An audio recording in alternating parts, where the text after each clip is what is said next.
メイキャップアーティストのはるかです。今回はアイメイク崩れの対策方法をご紹介します。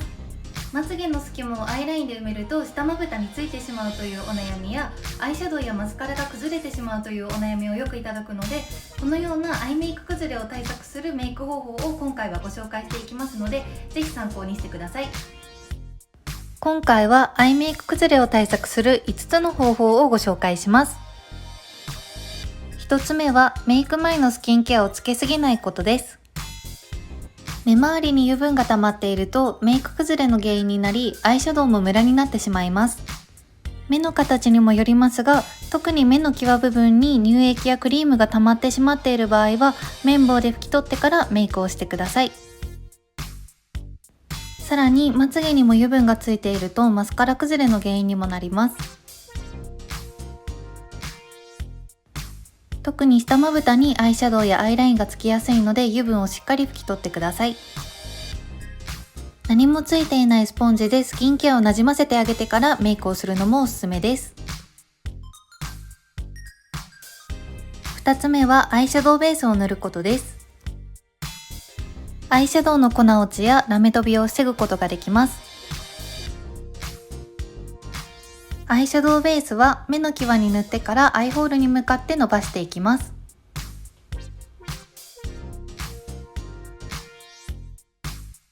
たくさん塗ってしまうと逆に崩れてしまう原因になるので、薄く伸ばしていきます。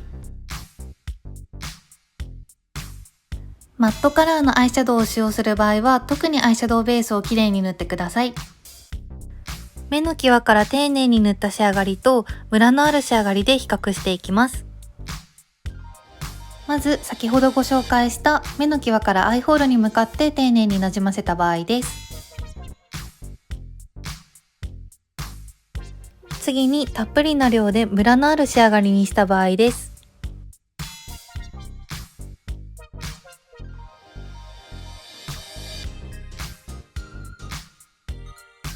マットカラーのアイシャドウを重ねます。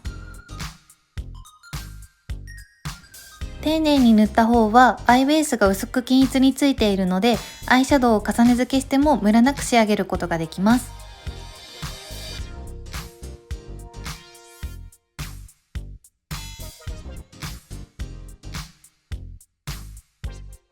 たっぷりな量を使用し、ムラのある仕上がりの場合は、その場に密着するアイシャドウもムラになってしまいます。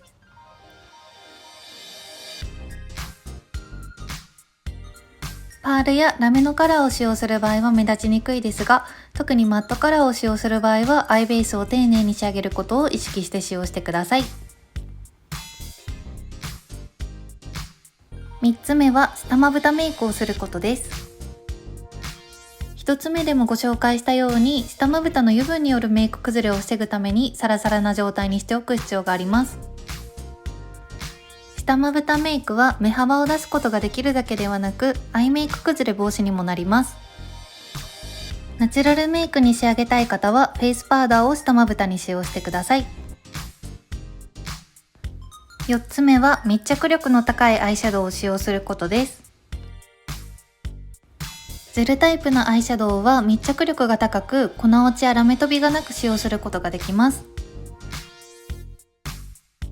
アイシャドウベースを塗るときと同様に、目の際からアイホールに向かって伸ばしていきます。水分量が多いアイテムなので、指やチップで使用するのがおすすめです。グラデーションをきれいに仕上げることもできます。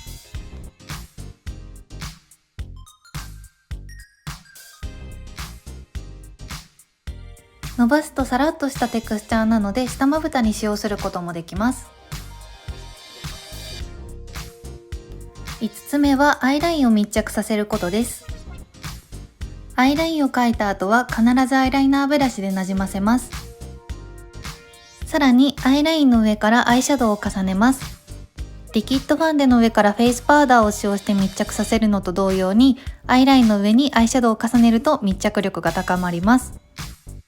上のラインも下のラインも粘膜の内側に描いてしまうとアイメイク崩れの原因になるので、まつげの生えている部分にアイラインを描くようにしてください。